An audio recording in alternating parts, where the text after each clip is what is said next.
The oxygen masks dangled from the ceiling as the plane tilted sharply. Passengers screamed, while flight attendant Amber Wilson stood frozen, her face pale with terror as she stared at Derek Johnson. Blood trickled from his lip as he calmly said, "Now you understand what it feels like when someone can't breathe." Before we dive into this shocking story, where are you watching from today? Hit that like button if you've ever witnessed discrimination on public transportation, and subscribe to join our community fighting for justice. Trust me, what happens next in this story will change how you see airline travel forever. 8-year-old Zion Johnson clutched his Spider-Man backpack against his chest, eyes wide as he watched the hustle of Nashville International Airport. Today marked his first solo flight to visit his grandparents in Denver, and despite his outward confidence, his heartbeat hammered against his ribs. Remember what we talked about, his father asked, kneeling to eye level. Isaiah Johnson, at 6'2", with broad shoulders and the disciplined posture that came from 15 years as a Navy SEAL, somehow managed to look gentle as he adjusted his son's collar. "Yes, sir," Zion nodded solemnly. "Be respectful to everyone. Follow all instructions.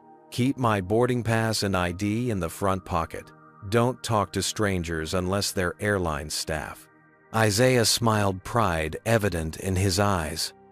"And if anything makes you uncomfortable, call you immediately from the plane phone," Zion recited. "And remember that I'm a Johnson & Johnson's. Conduct themselves with dignity no matter what." Isaiah pulled his son into a tight hug, inhaling the scent of his son's coconut shampoo.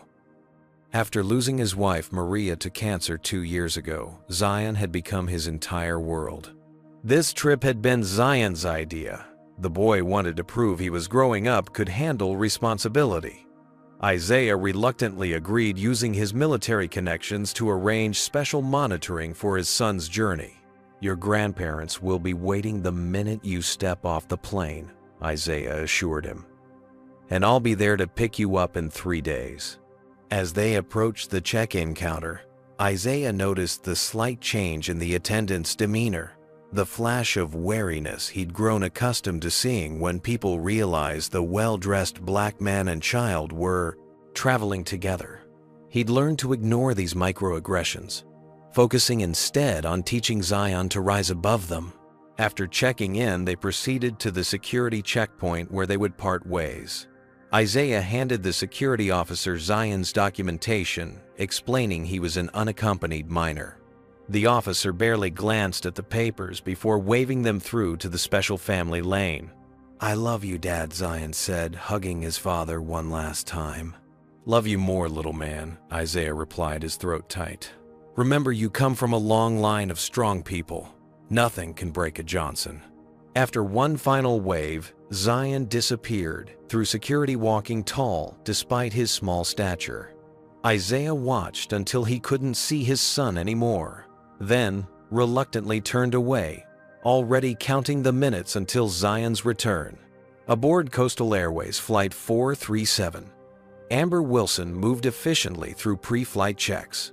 After 15 years as a flight attendant, these procedures were second nature. At 43, she took pride in running a tight cabin.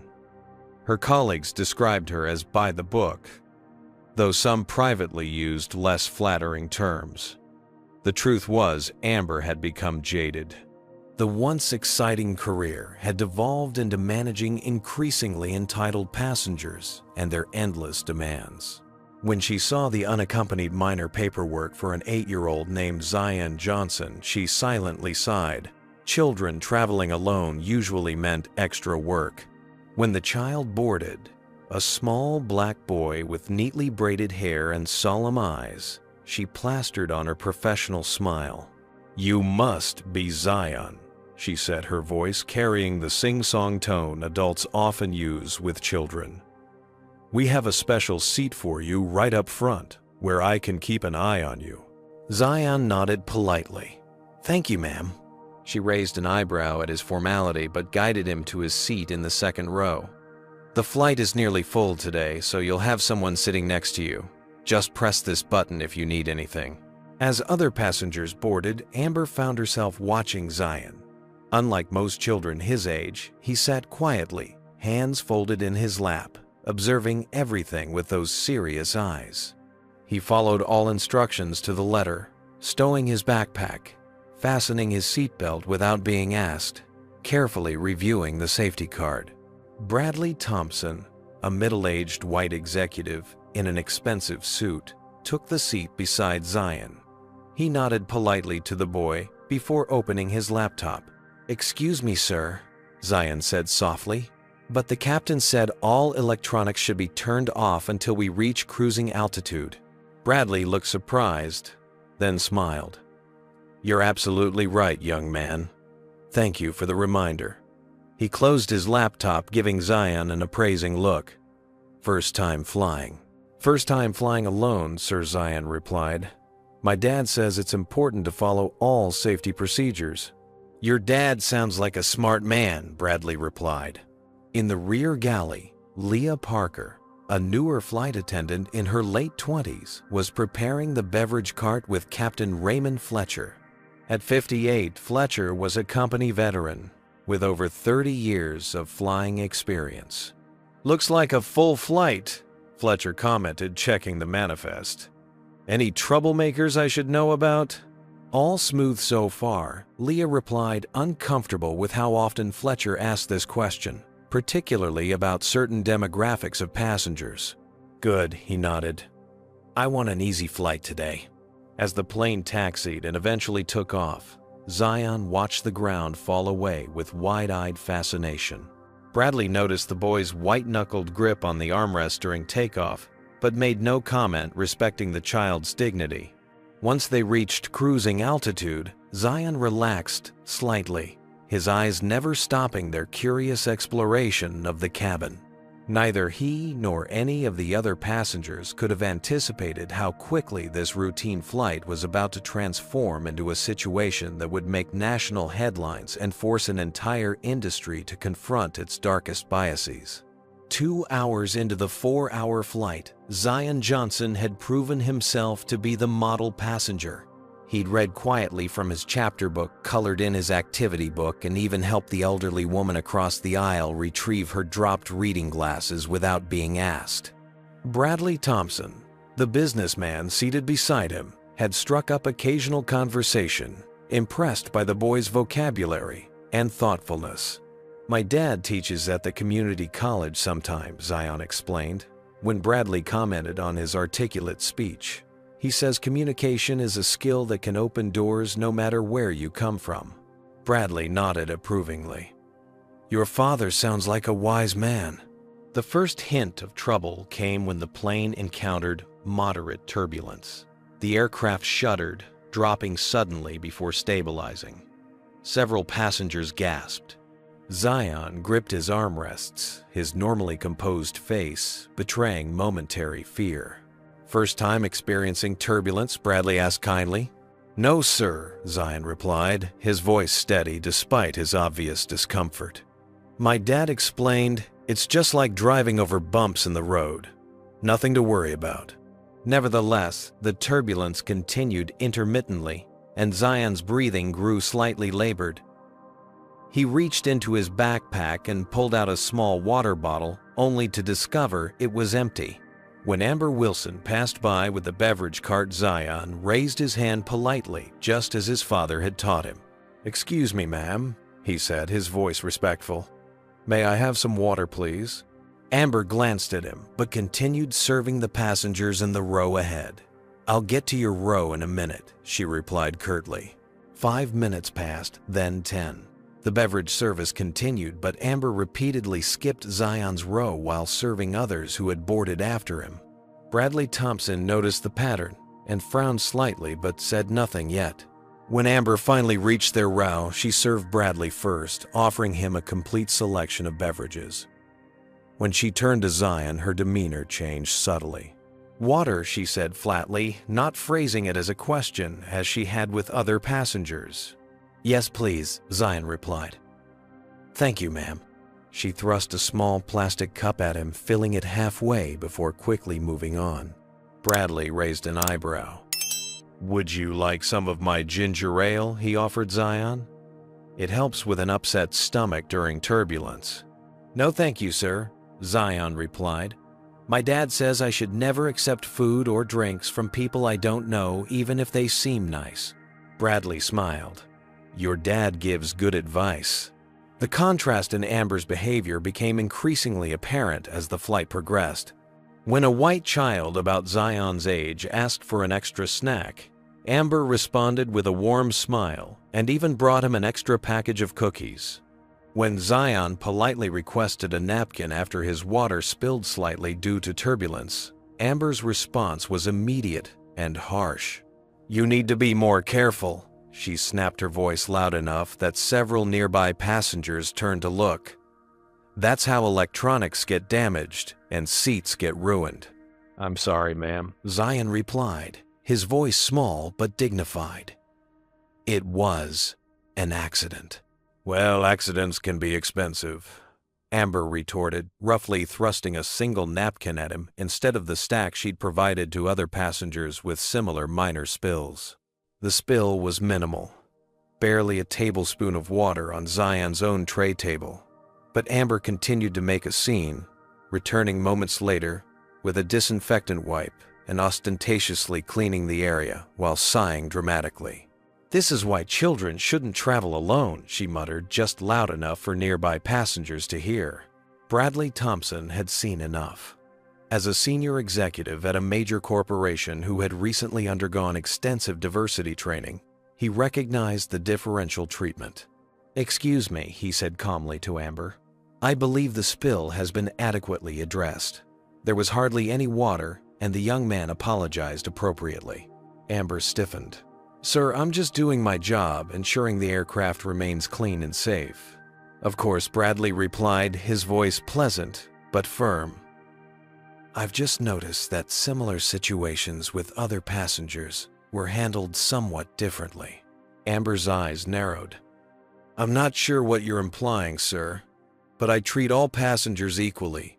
She walked away briskly, but her treatment of Zion noticeably worsened afterward. When the boy reached into his backpack to retrieve his asthma inhaler, a precaution his father had insisted he keep handy, Amber immediately returned. "What are you getting from your bag?" she demanded.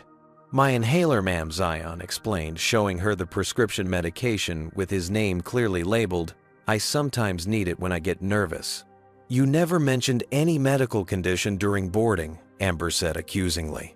"It was on my unaccompanied minor paperwork," Zion replied. "My dad made sure they included it." "Well, I didn't see it," Amber said, her tone suggesting Zion was being difficult. "You need to inform the flight crew of all medications." "I'm sorry, ma'am. I thought you knew." In the rear of the plane, Leah Parker had been observing these interactions with growing concern. She had noticed Amber's pattern of behavior toward Zion compared to her interactions with other passengers, particularly children. When she saw Amber confronting Zion about his inhaler, she decided to check the boy's paperwork herself. Sure enough, his asthma was clearly noted in his medical information, along with instructions for his prescription inhaler. As the confrontation over the inhaler escalated, Zion's breathing grew more labored, a clear anxiety response triggering his asthma symptoms. The situation was rapidly approaching a dangerous tipping point that would change everyone's lives forever. The tension in the cabin shifted from uncomfortable to alarming as Zion's breathing grew increasingly labored. His small chest heaved with effort, each inhale accompanied by a faint wheeze that Bradley Thompson recognized immediately from his own nephew's asthma attacks. "He needs his inhaler," Bradley stated, firmly abandoning his previous diplomatic tone. "This isn't a behavioral issue. He's having an asthma attack." Amber Wilson stood with her arms crossed, her posture rigid, as she blocked the aisle. "I need to verify this medication is authorized. There are procedures." "The procedure is to help a child who can't breathe," Bradley interrupted, his voice rising. "His medication is clearly labeled with his name and a prescription." Around them, passengers had begun to notice the confrontation. Several had their phones out recording the escalating situation.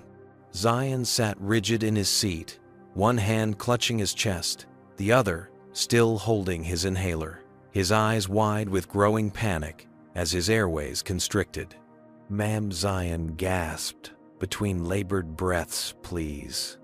My dad says, always use it when this happens." Instead of relenting, Amber reached down and grasped Zion's arm, firmly attempting to take the inhaler from him. "Let me see that. We need to verify." "You're hurting me, Zion," wheezed his voice, barely audible, as Amber's grip tightened on his small arm. Bradley stood up abruptly. "Take your hands off him right now." His authoritative voice carried through the cabin, causing several passengers to turn in alarm.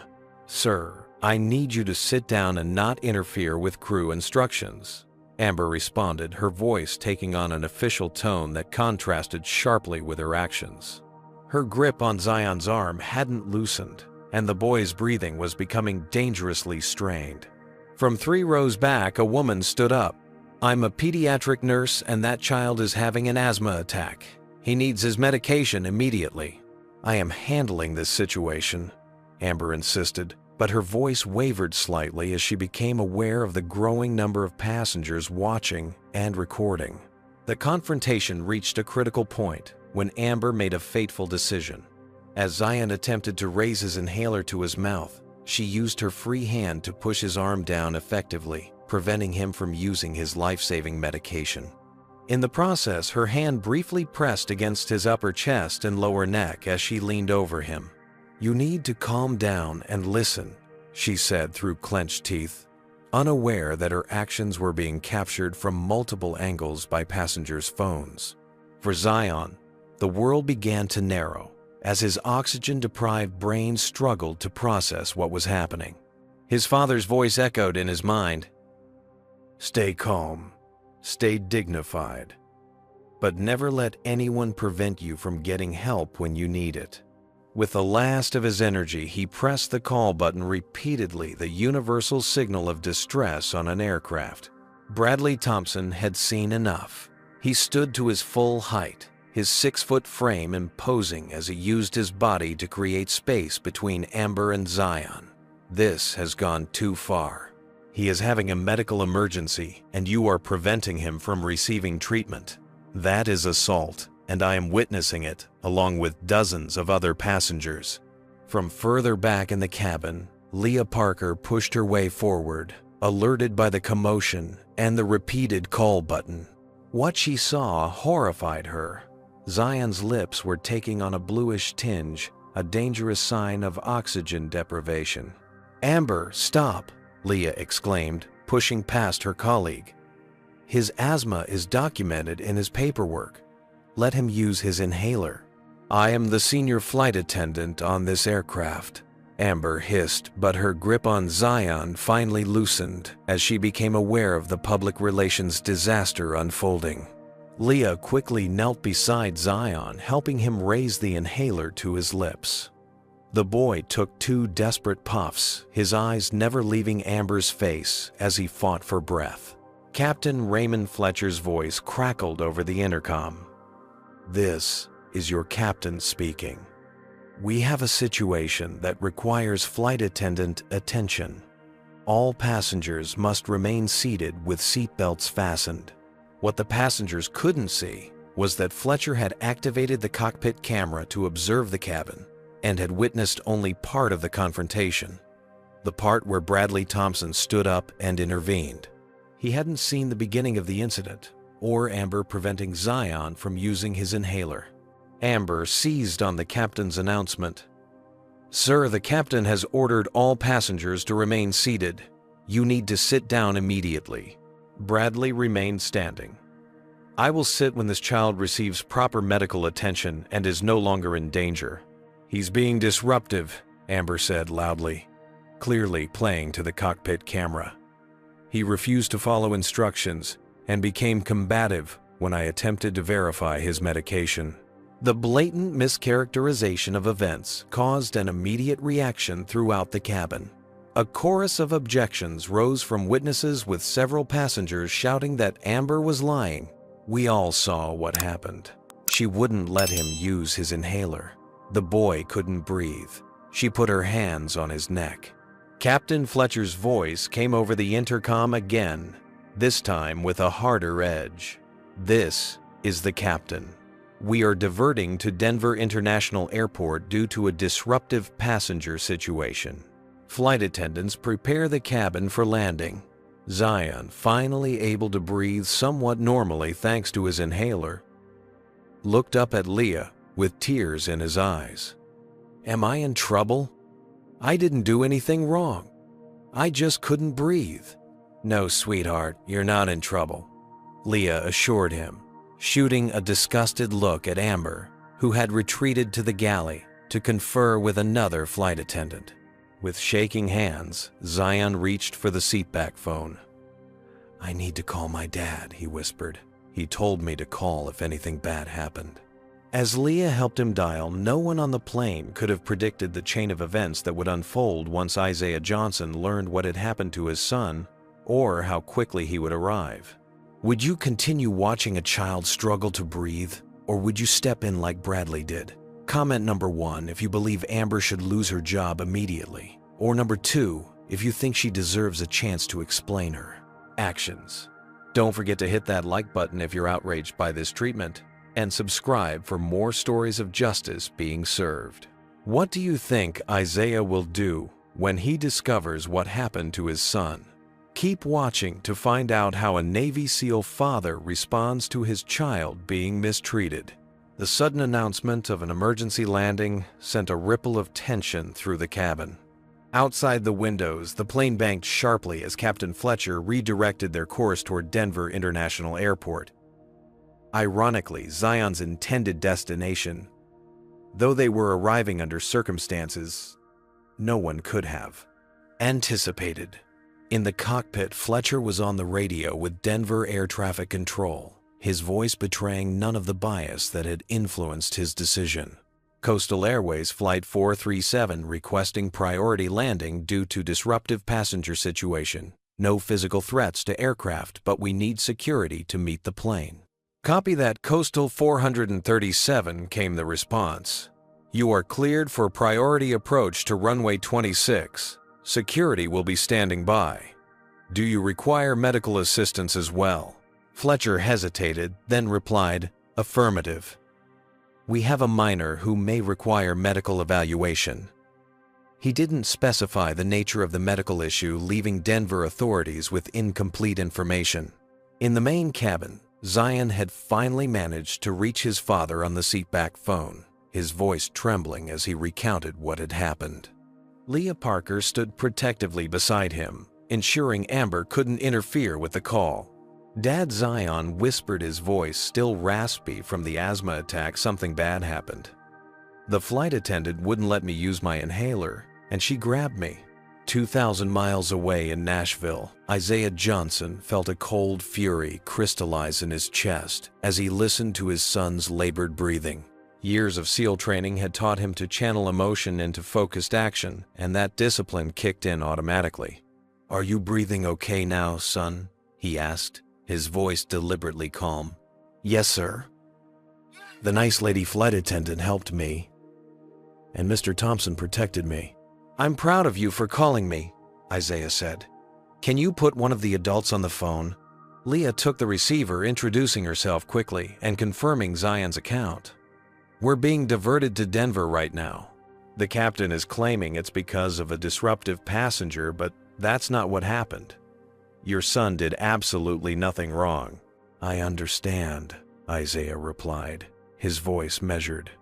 Please tell my son I'll be there when the plane lands. Sir, we're landing in Denver in approximately 40 minutes. I don't see how. I'll be there, Isaiah repeated, with quiet certainty. Please stay with my son. As Isaiah hung up, he was already making calls. First to his former commanding officer, now stationed at the Pentagon, then to a SEAL teammate who worked as a federal air marshal, and finally to his attorney. As a highly decorated veteran with multiple combat deployments and distinguished service medals, Isaiah had connections that could cut through bureaucratic red tape in emergencies. Back on the plane, Amber Wilson was in full damage control mode. She moved through the cabin with a clipboard speaking quietly to select passengers, primarily those who hadn't witnessed the full confrontation, attempting to gather statements supporting her version of events. The boy became agitated and refused to follow safety instructions, she murmured to an elderly man who'd been asleep during most of the incident. "I need to document witness accounts for official purposes." Bradley Thompson observed this with growing indignation. He stood and addressed the cabin loudly enough for everyone to hear. "If anyone is being asked to sign statements about what occurred, I strongly advise you to be certain it accurately reflects what you personally witnessed. There are numerous video recordings of the actual events that will contradict any false narratives." Amber shot him a venomous look, but retreated to the galley where she conferred intensely with Captain Fletcher over the intercom. Together, they crafted a narrative the businessman had interfered with flight crew duties during a routine medication check, and the child had become combative when asked to follow standard procedures. Meanwhile, Zion sat quietly in his seat, following his father's instructions to remain calm and say nothing further to Amber. The inhaler had helped stabilize his breathing, but the emotional trauma of the experience was evident in his too still posture and vigilant eyes. Passengers from nearby rows had moved to sit closer to him, forming a protective circle around the child. A young woman in the row behind him leaned forward. "Hey buddy, I got the whole thing on video. Your dad will be able to see exactly what happened." Zion nodded gratefully, his eyes still wary as he tracked Amber's movements through the cabin. As the aircraft began its descent into Denver, Leah Parker knelt beside Zion's seat. "Your dad said he'll be there when we land," she told him. "I'm not sure how that's possible with the flight change, but I'll stay with you until we figure things out." "My dad always keeps his promises," Zion replied simply. The plane touched down at Denver International with a firm jolt, taxiing rapidly to a remote gate where 3 police vehicles, an ambulance, and airport security waited on the tarmac. What no one on the plane realized was that a 4th unmarked black SUV had also arrived, having been expedited through airport security by federal authorities. As soon as the aircraft doors opened, 2 paramedics boarded first, directed immediately to Zion by Leah. They quickly assessed him, confirming he had indeed suffered an asthma attack, and documenting the finger-shaped bruises beginning to form on his arm where Amber had gripped him. Captain Fletcher emerged from the cockpit, his uniform crisp and authoritative, as he approached the police officers who had boarded. "We had a situation with a disruptive adult passenger interfering with crew member duties."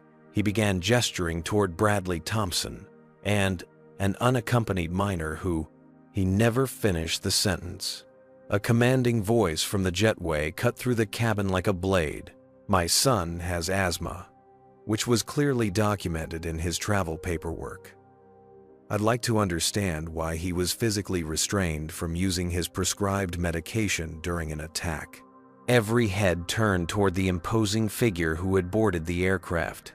Standing in the doorway was Isaiah Johnson, dressed in civilian clothes but radiating unmistakable military bearing. His calm was more terrifying than any display of anger could have been. Captain Fletcher's face registered shock. "How did you... This area is restricted to..." "I believe my federal credentials were found to be in order," Isaiah replied, evenly moving directly to his son. He knelt beside Zion, quickly assessing him with practiced eyes, before embracing him tightly. "You did exactly right, son," he whispered fiercely. "I'm here now." No one on that aircraft, least of all Amber Wilson and Raymond Fletcher, could have anticipated how quickly their world was about to unravel, or how a routine flight would become the catalyst for long overdue change in an entire industry. Isaiah Johnson's presence transformed the atmosphere on the aircraft instantly.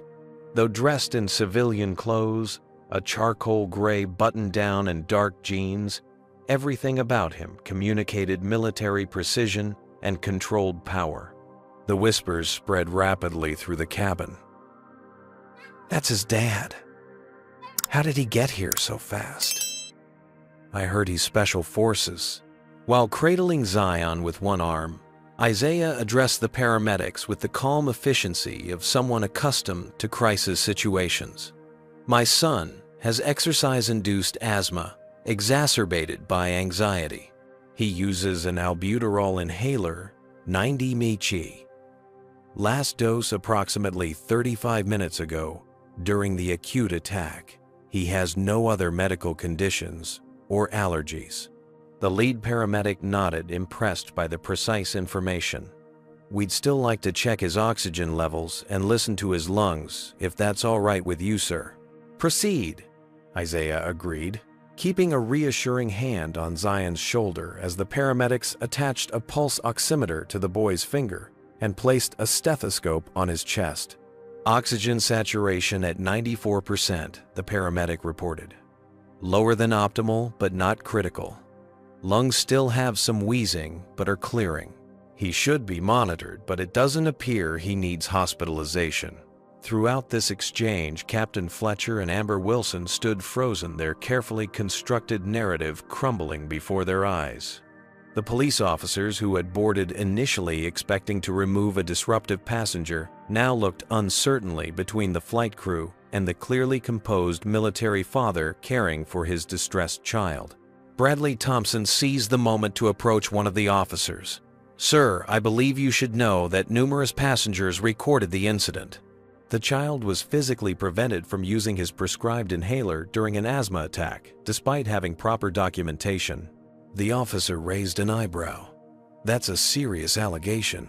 One easily verified by the videos at least a dozen passengers recorded, Bradley replied, gesturing around the cabin where multiple phones were still pointed at the unfolding scene. Amber finally found her voice, stepping forward with practiced authority. "This passenger she pointed at, Bradley, interfered with my duties during a routine safety check. The minor became agitated, and my son has a name." Isaiah interrupted, his voice quiet, but carrying throughout the suddenly silent cabin. "His name is Zion Johnson. He's 8 years old, has asthma documented in his travel paperwork, and according to multiple witnesses was physically restrained from using his prescribed medication." He turned to face Amber directly.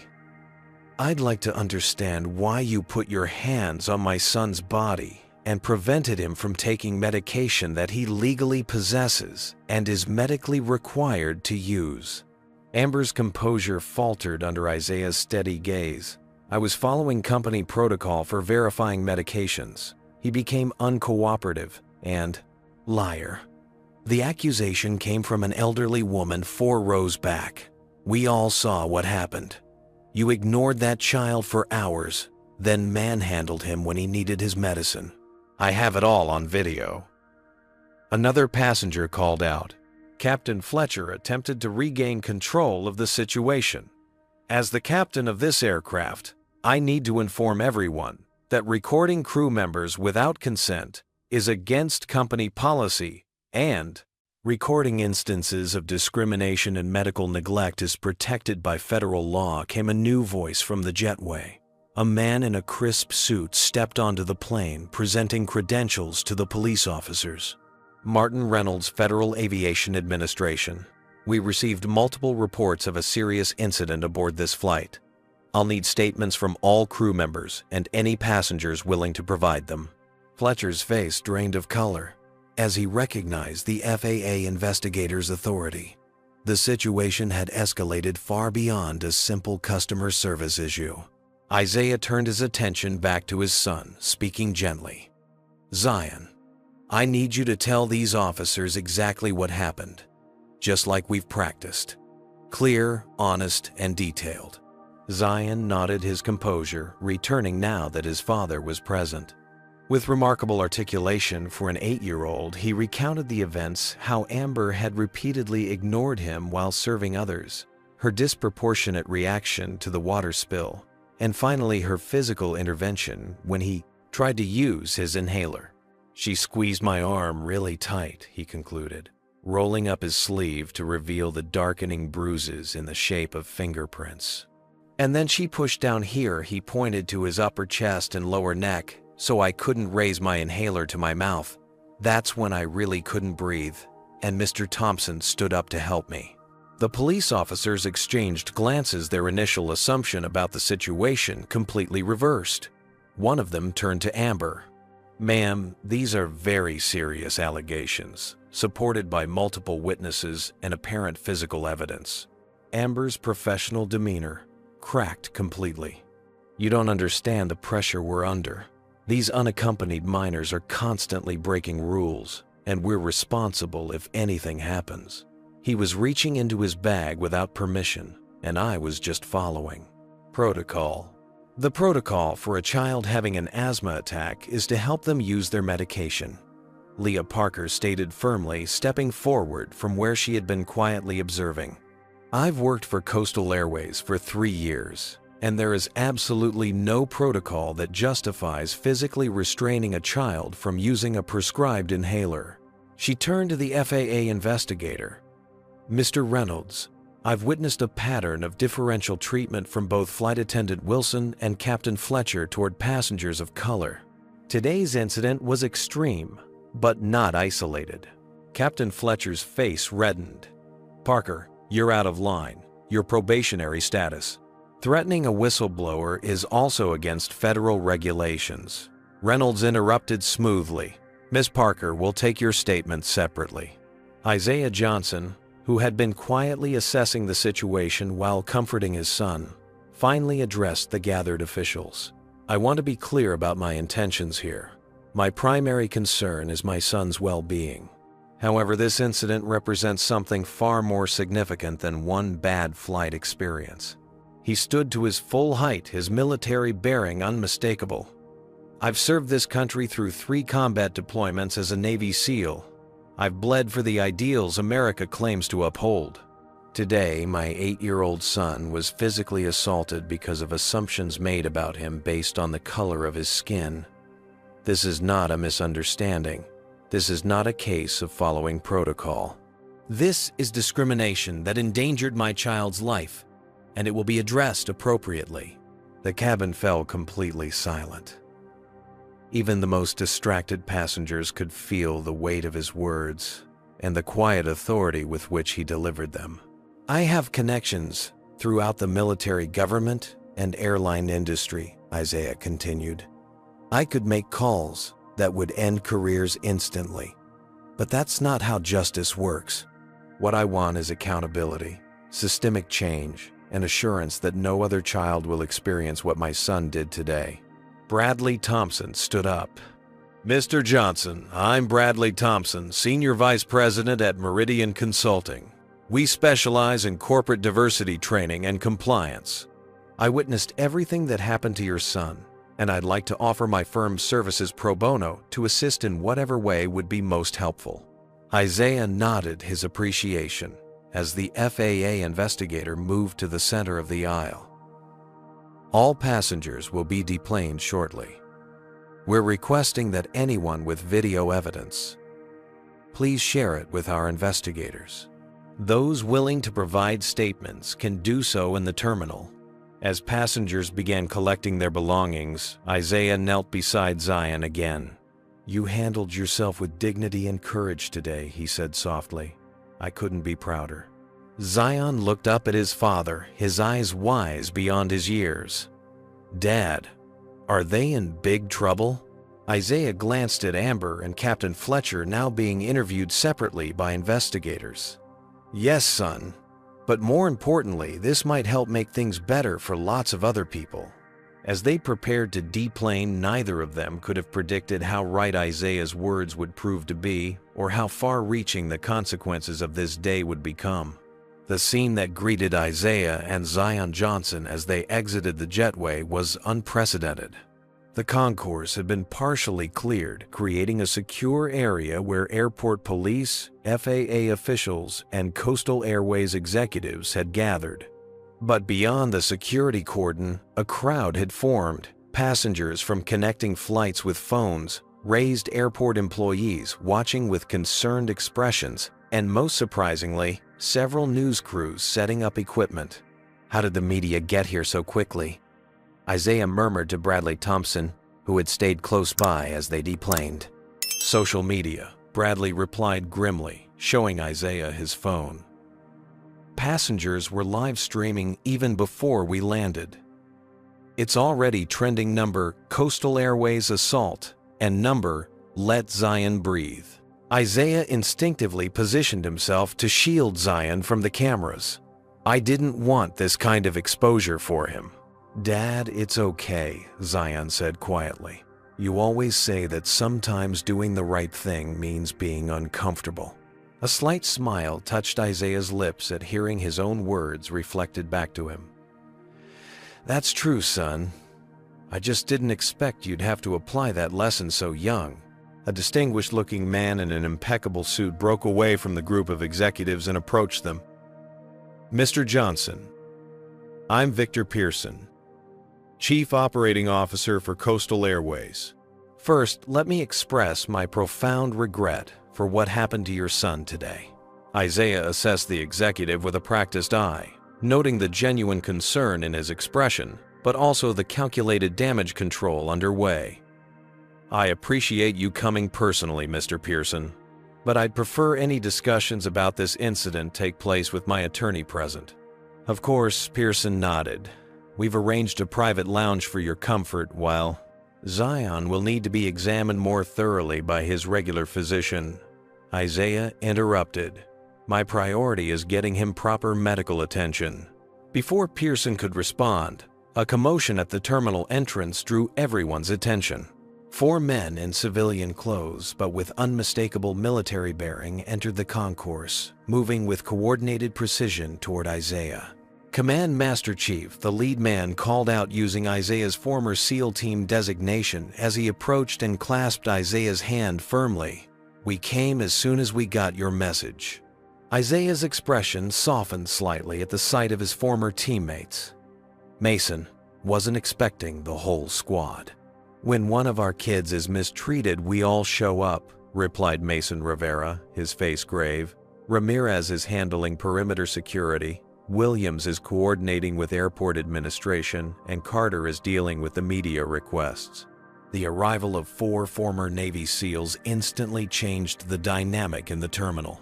Airport security officers straightened their posture, the Coastal Airways executives huddled in concerned conversation, and the FAA investigators watched with newfound interest. Meanwhile, passengers from Flight 437 had begun sharing their videos with investigators and media outlets. The footage was damning, clearly showing Amber Wilson ignoring Zion's requests for water, her disproportionate reaction to the minor spill, and most disturbingly, her physically preventing him from using his inhaler during an asthma attack. One particularly clear video captured her hand pressing against Zion's chest and lower neck as she leaned over him while his lips visibly turned blue from oxygen deprivation. Within an hour, the first clips appeared on national news networks, accompanied by headlines like "Child Prevented from Using Inhaler on Coastal Airways Flight" and "Racial Discrimination at 30000 feet Navy SEAL Father Responds." Social media amplified the story exponentially. Hashtags multiplied and video clips went viral across platforms. Former passengers began sharing their own experiences with Coastal Airways, revealing a pattern of discriminatory behavior that had gone unaddressed for years. By evening, the story had reached the corporate headquarters of Coastal Airways, where an emergency board meeting was called. The company's stock had dropped 7% in after-hours trading, and major shareholders were demanding immediate action. Back at the Denver airport, Isaiah sat with Zion in a private medical facility while a physician conducted a thorough examination. Bradley Thompson waited outside, working his phone continuously as he coordinated with his law firm colleagues. Mr. Johnson, Bradley said, when Isaiah emerged from the examination room, I've been in touch with Vanessa Reynolds from our legal team. She specializes in civil rights violations and would like to represent you and Zion pro bono. Isaiah nodded thoughtfully. I appreciate that, but my focus right now is Zion's well-being. I understand completely, Bradley replied. But there's something else you should know. Our firm has been collecting data on discriminatory incidents in the airline industry for years, preparing for a case exactly like this one. Zion's experience wasn't isolated. It's part of a documented pattern at Coastal Airways and several other carriers. Isaiah's expression hardened. How extensive. Over 300 incidents in the past 5 years, disproportionately affecting Black passengers, particularly children.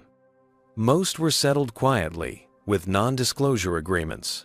That's why nothing ever changes. Before Isaiah could respond, Mason Rivera approached with a tablet. "Chief, you need to see this. Leah Parker, the flight attendant who helped Zion, just gave an interview to CNN." On screen, Leah stood composed but visibly emotional as she spoke to a reporter. "I've witnessed discriminatory behavior toward passengers of color since my first day at Coastal Airways. We received implicit messages during training about which passengers to watch more closely and which ones received the benefit of the doubt. Today wasn't an anomaly. It was just the first time someone with the resources and connections to fight back was directly affected." The reporter pressed further. "Are you concerned about repercussions for speaking out?" "Of course," Leah replied steadily. "But I couldn't live with myself if I stayed silent.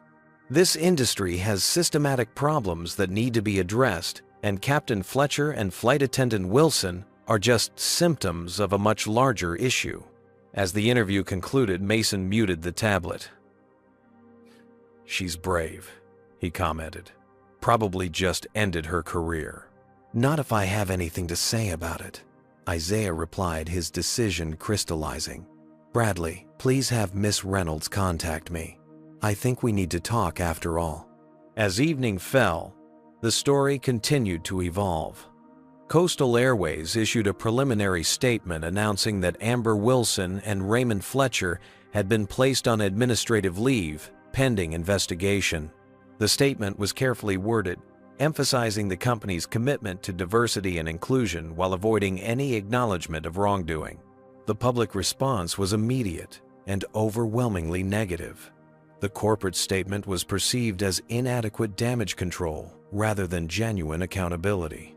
Meanwhile, Zion's story had struck a chord that resonated far beyond the incident itself, becoming a symbol of the everyday indignities and dangers faced by people of color in America. In a hotel suite secured by his former teammates, Isaiah made a series of calls to his attorney, to Zion's grandparents, and finally, to a journalist he trusted from his military days. He was done being reactive. It was time to take control of the narrative. "Zion," he said, gently sitting beside his son, who was watching the unfolding media coverage with wide eyes. "Things are going to get very public very quickly. People will recognize you want to talk to you, maybe even try to use you to make a point. I need to know how you feel about that." Zion considered the question with the seriousness Isaiah had always encouraged. "Will it help other kids like me?" "I believe it will," Isaiah replied honestly. "But it won't be easy." Zion nodded, his expression solemn. "Dad, when you got hurt in the war and got that medal, you said, sometimes one person has to stand up so others don't have to. Is this like that?" Isaiah's throat tightened with emotion. "Yes, son, very much like that." "Then I want to do it," Zion said firmly. "But can you stay with me the whole time?" Every single second, Isaiah promised, pulling his son into a tight embrace. Neither of them could have predicted how their stand would catalyze change throughout an entire industry, or how many lives would be impacted by their decision to fight rather than settle quietly. The story that had begun with a child's struggle to breathe was about to become a national conversation about race, power, and accountability in America. 3 weeks after the incident aboard Flight 437, the headquarters of Coastal Airways buzzed with tense activity. In a glass-walled conference room on the executive floor, CEO Walter Harrington faced the most significant crisis of his 20-year tenure. The Department of Transportation has officially launched a civil rights investigation, announced Caroline Maxwell, the airline's chief legal counsel, her expression grim. They're demanding complete records of all passenger complaints involving race or ethnicity from the past 5 years, plus our internal handling procedures. Harrington winced. How bad is it going to look? Extremely bad, Maxwell replied bluntly. Our settlement history shows a clear pattern. We've confidentially resolved 17 cases involving African American passengers in the past 3 years alone. The Johnson case has essentially invalidated our NDA strategy by making the pattern public. On the large screen dominating the wall, financial projections painted an equally dire picture. Coastal Airways stock had plummeted 22% since the video of Zion Johnson's treatment went viral. Major corporate clients had suspended their business travel contracts pending the outcome of the investigation. A consumer boycott was gaining momentum daily. We need to settle with the Johnsons, immediately suggested Richard Gaines, the chief financial officer. Whatever it takes. They've declined all settlement offers, Maxwell responded. Isaiah Johnson isn't interested in money. He's demanding structural changes and public accountability. Then give him that too, Harrington exclaimed, frustration evident in his voice. Draft a comprehensive reform plan, whatever he wants. We need this to go away. It's too late for that approach, came a new voice from the doorway.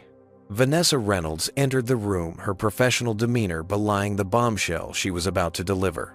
As the lead attorney representing the Johnson family, her presence in Coastal Airways headquarters sent an immediate chill through the executive team. Miss Reynolds Harrington began regaining his composure. This is a private meeting. And this is a class action notification, she replied, placing a document on the conference table. Isaiah Johnson is declining individual settlement to serve as lead plaintiff in a class action lawsuit representing 342 passengers who have experienced racial discrimination on Coastal Airways flights. You'll find the filing details here. The room fell silent as the implications sank in. A class action suit would mean years of litigation, millions in potential damages, and most significantly, full public disclosure of the airline's internal practices. This isn't just about Amber Wilson or Raymond Fletcher anymore. Reynolds continued, her voice steady. This is about systemic issues throughout your corporate culture. Mr. Johnson is prepared to see this through to the end. Across town, in a modest hotel suite that had become their temporary headquarters, Isaiah Johnson sat with Bradley Thompson and a team from Meridian Consulting reviewing the preliminary findings of their investigation into Coastal Airways. The pattern is undeniable, Bradley explained, displaying a series of charts on his laptop. Complaints from passengers of color are routinely downgraded in priority, settled quietly, or simply buried. Meanwhile, the employees involved rarely face meaningful consequences. Isaiah nodded grimly. And Amber Wilson. 7 previous complaints over her 15-year career, all from Black or Hispanic passengers. None resulted in disciplinary action beyond additional training. What about Captain Fletcher? Bradley hesitated. That's where it gets interesting. We found his social media accounts. They're locked down now, but we have screenshots. He turned his laptop to show a series of posts that revealed Fletcher's deeply problematic views on race. Isaiah's expression remained controlled, but his eyes hardened. This goes far beyond one flight attendant making a bad decision under pressure. Exactly, Bradley agreed. This is about an organizational culture that enabled and protected people like Wilson and Fletcher while dismissing the experiences of passengers like Zion. The door opened, and Zion entered with Mason Rivera returning from a visit to the Denver Aquarium, a brief respite from the intense media attention. Despite the circumstances, Zion's resilience continued to amaze everyone around him. "Dad, we saw sharks and giant sea turtles," Zion exclaimed, his face lighting up with childlike wonder that provided a poignant reminder of just how young he was. Isaiah smiled, pulling his son into a quick hug. "Sounds awesome, buddy." Did you thank Mr. Rivera for taking you? Yes, sir, Zion nodded. And I took notes for my school report like you said. Even amid the legal battle, Isaiah maintained his focus on Zion's education and normal childhood development. He had arranged for Zion's assignments to be sent from his school, insisting that advocacy work should never come at the expense of his son's learning.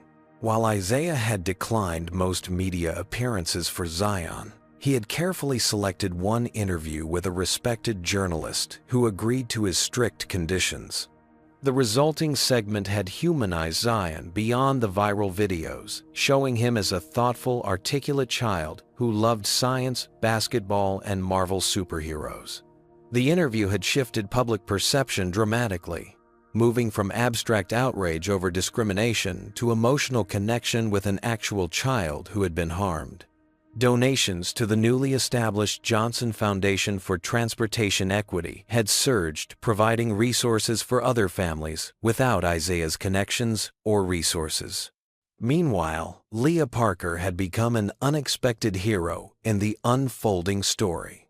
After giving her CNN interview, she had been formally terminated by Coastal Airways, but the public backlash was immediate and fierce. Within days, the airline had reinstated her with an official apology. Now she was working directly with transportation officials to develop new training protocols for flight crews. The consequences extended far beyond Coastal Airways. Other major carriers, sensing the shifting landscape, had preemptively announced reviews of their own practices. Congress had scheduled hearings on discrimination in commercial aviation with Isaiah Johnson among those invited to testify. Not everyone supported their cause. Isaiah had received threats serious enough to warrant security precautions arranged by his former SEAL teammates. Conservative commentators had attempted to portray Zion as disruptive and Isaiah as opportunistic, though these narratives largely collapsed when the complete unedited videos were released. Most painfully, Amber Wilson had given a tearful interview claiming she was being scapegoated for systemic issues and that her actions had been misinterpreted. Her interview had prompted a wave of sympathy from some quarters, complicating the public narrative. That evening, as Isaiah tucked Zion into bed in their hotel suite, his son asked a question that cut to the heart of their situation. "Dad, is Miss Wilson a bad person?" Isaiah considered carefully before answering. "I don't believe most people are all good or all bad, Zion. Miss Wilson made very bad choices that day, and those choices hurt you. Whether those choices came from fear, bias, or something else, they were still wrong. But now she's crying on TV saying she's sorry. Sometimes people are sorry they got caught, not sorry for what they did," Isaiah explained gently. "Real accountability means acknowledging exactly what you did wrong and working to make it right, not just saying you're sorry when there are consequences." Zion nodded thoughtfully. "Like when I broke Mom's favorite vase and tried to hide it instead of telling the truth right away." Isaiah's heart twisted at the mention of Maria. "Exactly like that. Remember how much harder it was because you waited." "Yeah. And you said integrity means doing the right thing, even when it's hard." "That's right," Isaiah affirmed, smoothing his son's curly hair. "And you're showing incredible integrity through all of this. I'm so proud of you." As Zion drifted off to sleep, Isaiah's phone buzzed with a message from Vanessa Reynolds' Coastal Airways board meeting tomorrow. Sources say CEO Harrington may be forced to resign. This is just the beginning. Isaiah set the phone aside, gazing at his sleeping son. The journey ahead would be long and difficult, but for the first time since Maria's death, he felt certain they were exactly where they needed to be, doing exactly what needed to be done. Sometimes standing up against injustice was the only choice that allowed you to live with yourself, a lesson he hoped Zion would carry throughout his life. 6 months after the incident on Flight 437, Isaiah Johnson stood at a podium in a packed congressional hearing room, the seal of the United States gleaming on the wall behind him. Camera flashes punctuated the hushed atmosphere as he prepared to testify before the House Committee on Transportation and Infrastructure. Mr. Johnson began. Congresswoman Eleanor Martinez, the committee chairperson, we appreciate your willingness to appear today. Before we discuss the proposed Airline Passengers Civil Rights Act, would you share your perspective on how a single incident involving your son has catalyzed such widespread change? Isaiah adjusted the microphone, his composed demeanor belying the significance of the moment. Chairwoman Martinez, distinguished committee members, what happened to my son was not a single incident. It was one visible example of a pattern affecting countless Americans every day. The only unusual aspect was that Zion had a father with the resources and connections to ensure it couldn't be ignored or silenced. In the 6 months since the viral video had shocked the nation, the landscape of commercial aviation had undergone remarkable transformation. Coastal Airways, once among the industry's most prominent carriers, had experienced a complete leadership overhaul. CEO Walter Harrington had resigned under pressure from the board. The new chief executive, Elaine Washington, the first African-American woman to lead a major airline, had implemented sweeping reforms. Amber Wilson and Raymond Fletcher had both been terminated after internal and FAA investigations confirmed multiple violations of company policy and federal regulations. More significantly, the airline had commissioned an independent audit of its customer service practices, which revealed systemic biases in how complaints were handled and how employees were trained.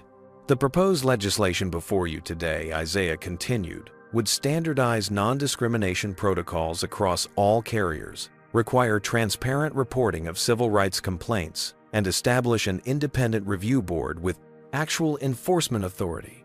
These changes would help ensure that passengers' rights don't depend on viral videos or media attention to be respected. In the audience, Zion watched his father with unmistakable pride. At 9 years old now, having celebrated a birthday amid the whirlwind of legal proceedings and advocacy work, he had developed a remarkable poise. Seated beside him was Bradley Thompson, whose consulting firm had expanded dramatically as airlines and transportation companies scrambled to address biases in their corporate cultures. On Zion's other side sat Leah Parker, whose courage in speaking out had transformed her from a probationary flight attendant to a respected advocate for workplace ethics. She had recently been appointed to lead Coastal Airways' newly established Office of Inclusive Customer Experience, turning her whistleblower status into a position of genuine influence. Mr. Johnson asked Congressman James Richardson, "Some critics have suggested that the penalties proposed in this legislation are excessive and could financially burden an already struggling industry. How would you respond?" "Congressman, I would suggest that the financial consequences of discrimination are already substantial," Isaiah replied evenly. Coastal Airways lost over $2 billion in market value following their mishandling of this incident. Their legal settlements will likely exceed $100 million. The proposed penalties in this legislation are modest by comparison and have the advantage of being preventative rather than reactive. What Isaiah didn't mention was his personal involvement in shaping those settlements. Rather than accepting monetary compensation for Zion, he had insisted that Coastal Airways fund a comprehensive anti-bias training program for all customer-facing employees. The Johnson Protocol, as it had become known, was now being adopted voluntarily by other carriers, eager to avoid similar incidents. The afternoon session featured testimony from Dr. Monica Williams, a renowned expert in racial bias and customer service environments. "What we witnessed in the case of Zion Johnson represents a phenomenon called adultification bias," she explained to the committee. "Black children are routinely perceived as older, less innocent, and more culpable than their white peers. In high-stress environments, like aircraft cabins, this bias can have dangerous consequences when it affects how authority figures respond to children's basic needs." The hearings continued for 3 days with testimony from airline executives, civil rights advocates, and other passengers who had experienced discrimination. Throughout the proceedings, Isaiah maintained the calm, dignified presence that had characterized his approach from the beginning. On the final day, in an unexpected development, the committee invited Zion himself to make a brief statement. Isaiah had initially refused, but ultimately decided to respect his son's wish to speak for himself. After careful preparation, and with his father's supportive presence beside him, Zion approached the microphone. "My name is Zion Johnson. I'm 9 years old," he began, his clear voice steady, despite the imposing setting. "What happened to me was scary, but my dad always says that scary things can lead to important change if we're brave enough to face them." The room fell completely silent as this child, whose suffering had been broadcast worldwide, shared his perspective with remarkable eloquence. "I don't want any kid to feel like they can't breathe and nobody will help them," Zion continued. "I don't want anybody to be treated differently because of what they look like. My mom died when I was little, but she always told me to stand up for what's right. That's what my dad and I are trying to do." There wasn't a dry eye in the hearing room as Zion concluded his brief but powerful testimony. Even normally stoic legislators were visibly moved, and the moment was captured in photographs that would appear on front pages nationwide the following day. That evening, as they returned to their hotel, Isaiah received an unexpected message from his attorney. Amber Wilson had requested a private meeting with the Johnsons outside the legal proceedings. After initial hesitation and extensive discussion with Zion, Isaiah agreed to a carefully structured conversation. 2 days later, in a neutral location with attorneys present, Amber Wilson faced Isaiah and Zion Johnson for the first time since the incident. Gone was the defensive posture from her television interview, replaced by a woman who appeared to have undergone profound reflection. "I've spent 6 months trying to justify my actions that day," she began, her voice unsteady, "telling myself I was following protocol, that I was under pressure, that anyone might have reacted the same way. But watching your congressional testimony forced me to finally admit the truth. I treated Zion differently than I would have treated a white child in the same situation." She turned directly to Zion, meeting his eyes for the first time. "What I did was wrong. I endangered your health. I humiliated you in front of others. And worst of all, I violated the fundamental trust that should exist between an adult in authority and a child needing help. No apology can undo that harm, but I want you to know that I recognize exactly what I did wrong and I am truly sorry." Zion listened with remarkable composure, then looked to his father. Isaiah nodded slightly, encouraging him to respond as they had discussed. "Thank you for saying that," Miss Wilson, Zion said quietly. "My dad says that real change starts when people tell the truth about what happened."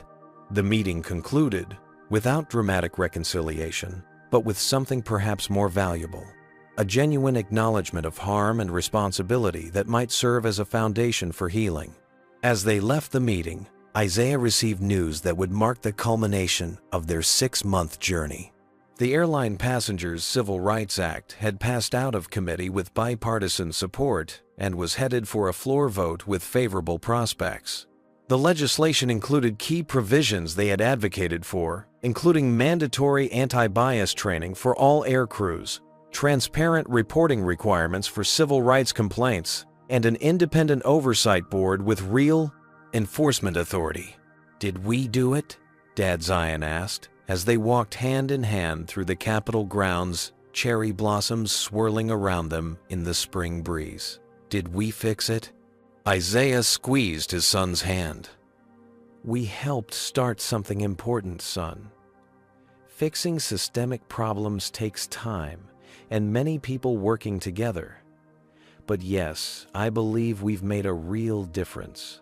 As they made their way back to the hotel, Isaiah reflected on the extraordinary journey that had begun with a moment of terror at 3,000 feet.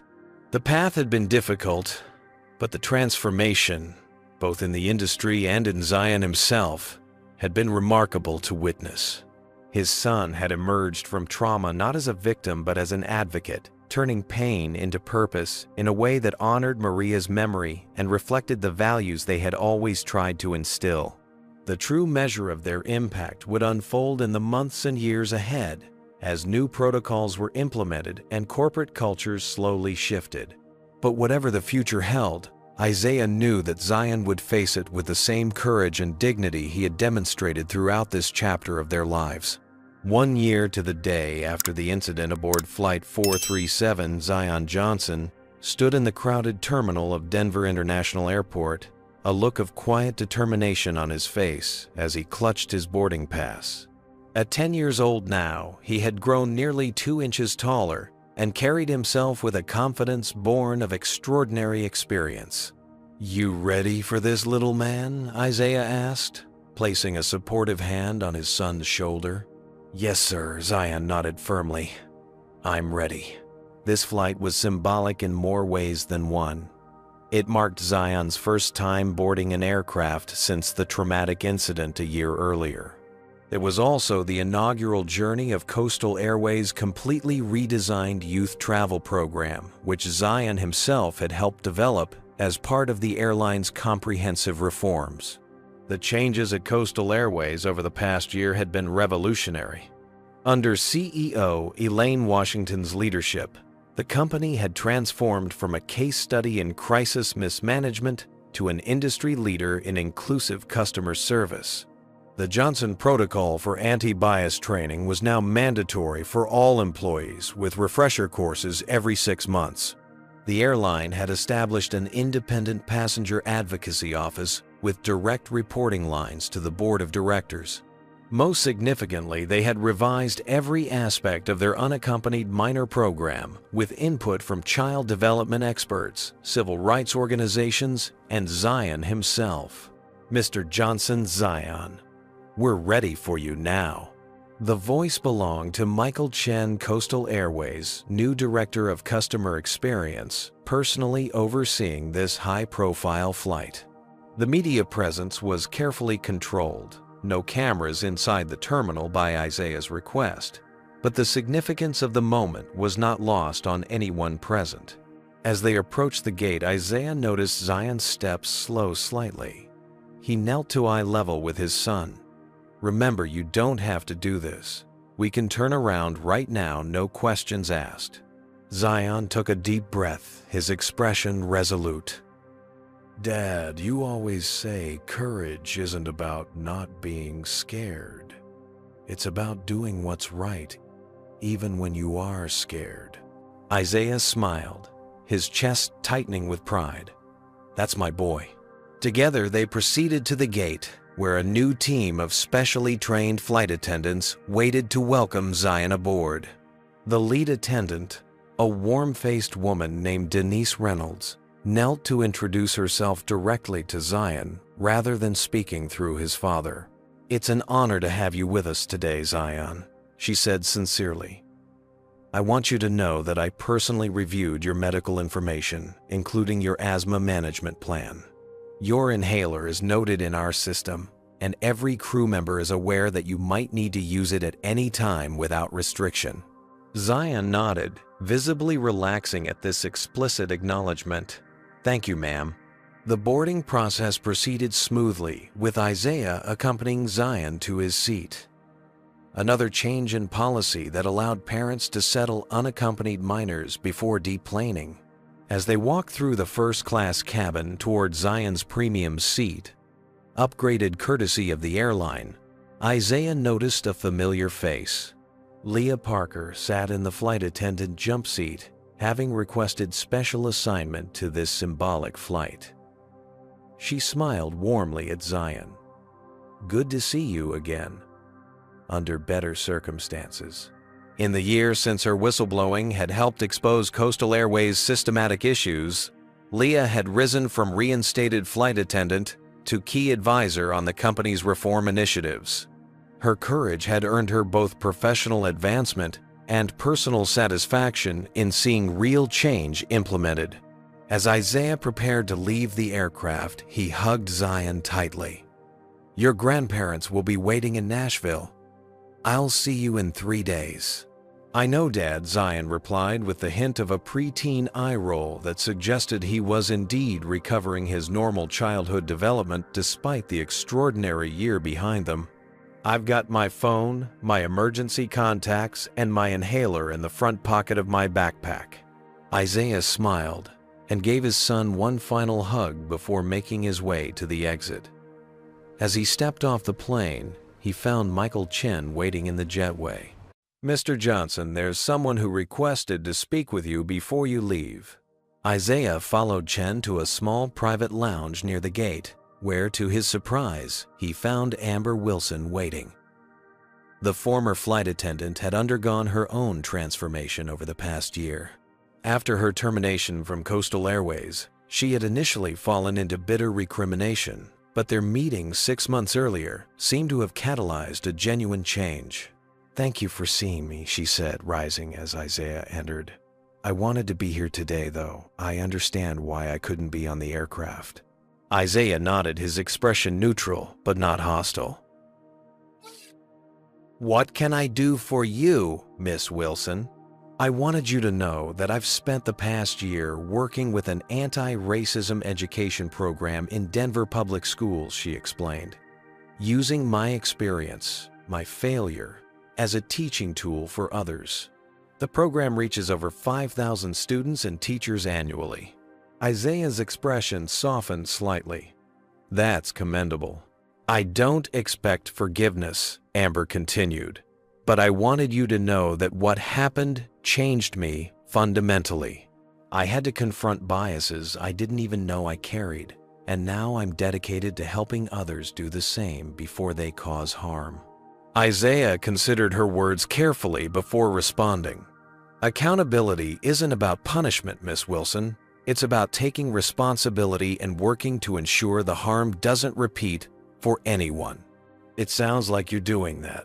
Their conversation was brief but meaningful, representing the complex reality of human growth and reconciliation that rarely makes headlines but often constitutes the most significant form of change. As Isaiah left the airport, he called Zion's grandparents to confirm the flight details, then checked in with Vanessa Reynolds about the implementation timeline for the newly passed Airline Passengers Civil Rights Act. The legislation had passed with strong bipartisan support, creating industry-wide standards that extended far beyond Coastal Airways' voluntary reforms. Later that evening, in a quiet moment in his hotel room, Isaiah opened his laptop to check on the Johnson Foundation's latest initiatives. What had begun as a response to one incident had evolved into a nationwide advocacy organization supporting families facing discrimination in transportation contexts. The foundation provided legal assistance, advocacy training, and educational resources, with a particular focus on helping children understand and assert their rights. His phone buzzed with a text from Zion Plane taking off now. "Flight attendant super nice. Miss you already." Isaiah smiled, typing back, "Proud of you, son. Call when you land." As he set the phone down, his gaze fell on a framed photograph of Maria that traveled with him everywhere. "You would be amazed by him, love," he whispered. "He has your courage and your heart." The journey that had begun with terror and injustice had transformed into something neither Isaiah nor Zion could have imagined. A child's traumatic experience had catalyzed industry-wide reforms that would protect countless future passengers. A father's determination to seek justice had created systemic change rather than merely personal compensation. Most importantly, Zion had learned perhaps the most valuable lesson possible, that standing up against injustice, even when frightening and difficult, could create meaningful change in the world. 3 hours later, Isaiah's phone rang. Zion calling from Nashville after a smooth, uneventful flight, exactly the way air travel should be for everyone, regardless of age, race, or circumstance. "Dad, guess what?" Zion's excited voice came through the speaker. There was another kid traveling alone on the flight, a little girl who was really scared. I helped her understand how to use the call button and showed her my techniques for staying calm during turbulence. The flight attendant said I was a natural. Isaiah smiled, his heart full. That's what it's all about, son. Using our experience to help others. As the conversation continued, Isaiah reflected on the extraordinary journey they had traveled together. From a moment of crisis at 3,000 feet to congressional testimony and nationwide reforms, they had transformed trauma into purpose and pain into progress. The system wasn't perfect. No human system ever could be. But it was better, more just, and more accountable than it had been before. And perhaps that was the most important resolution of all. Not that every wrong was righted or every injustice erased, but that father and son had stood together for what was right, creating ripples of change that would continue long after their names faded from headlines. This story reveals powerful truths about confronting discrimination in America. First, real change often begins with a single brave stand. Isaiah and Zion could have accepted compensation and moved on, but they recognized their responsibility to fight for systemic transformation that would protect others. Second, accountability isn't about punishment. It's about acknowledging harm and creating meaningful change. Both Amber Wilson and Coastal Airways ultimately found redemption not through empty apologies, but through concrete actions that addressed root causes. Third, documentation is crucial. Without video evidence from multiple passengers, Zion's experience might have been dismissed or buried like countless others before it.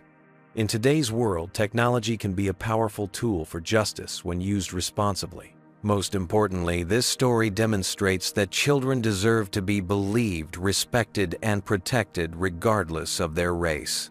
The adultification of Black children that causes them to be treated with suspicion rather than care remains a pervasive problem that demands our attention. Finally, true courage isn't fearlessness, it's taking action despite fear. As Zion learned, sometimes standing up for what's right means being uncomfortable.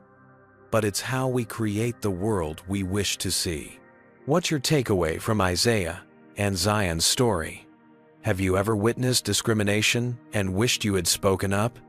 Comment below with your thoughts or experiences. If this story moved you, please hit that like button and subscribe for more powerful racism stories that illuminate important social issues. Share this video with someone who needs to hear this message. Together, we can create a more just world for all children. Thank you for joining us on this journey of courage, accountability, and transformation.